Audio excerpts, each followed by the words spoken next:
নবীজি আসছেন, দেখানো হচ্ছে, এবার শোনেন, দেখানো হচ্ছে একদল মানুষ যাদের আঙ্গুলগুলো লম্বা লম্বা, তামার লম্বা নখর, নখর বোঝেন? নখর, গাল এভাবে হ্যাচড়াচ্ছে, নিজের গাল নিজে হাসড়াচ্ছে এবং নিজের দেহ থেকে গোশত তুলে ফেলছে, ভক্ষণ করছে। নবীজি জিজ্ঞাসা করলেন সাল্লাল্লাহু আলাইহি সাল্লাম, এরা কারা? কি কারণে এদের শাস্তি হচ্ছে? তাকে বলা হলো, এরা আপনার উম্মতের সেই সব ব্যক্তি যারা সবসময় গীবত আর সমালোচনায় ব্যস্ত থাকে। শিক্ষা নিয়ে নেন, আমার মনে হয় না আমার কিছু বলার প্রয়োজন আছে।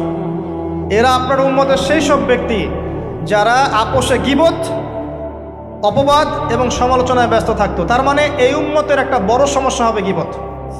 এটা কিন্তু দেখে এসেছেন নবীজি, ফিউচার, তাই না? এটা বারজাখের শাস্তি চলছে, এটা অন্য একটা জগৎ যেটাকে আপনি এখানকার সময় স্থানকাল দিয়ে ব্যাখ্যা করতে পারবেন না। এটা টাইম ট্রাভেলিংয়ের মতো। নবীজি আসছেন সাল্লাল্লাহু আলাইহি ওয়াসাল্লাম, দেখছেন, listen to me very carefully.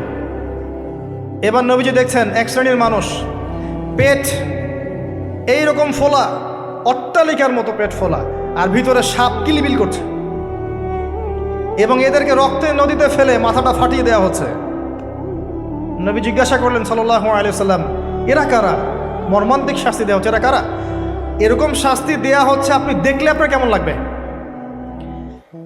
নবীজিকে বলা হচ্ছে সাল্লাল্লাহু আলাইহি ওয়াসাল্লাম, এরা আপনার উম্মতের এই সব ব্যক্তি যারা ছিল সুদখোর, রিবাখোর।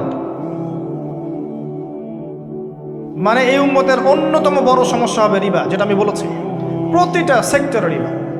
সবচেয়ে নিম্ন পাপ নিজের মায়ের সাথে জেনা করা, সবচেয়ে উচ্চ পাপ আল্লাহ এবং তার রাসূলের সাথে যুদ্ধ করা, এটা হলো সুদ।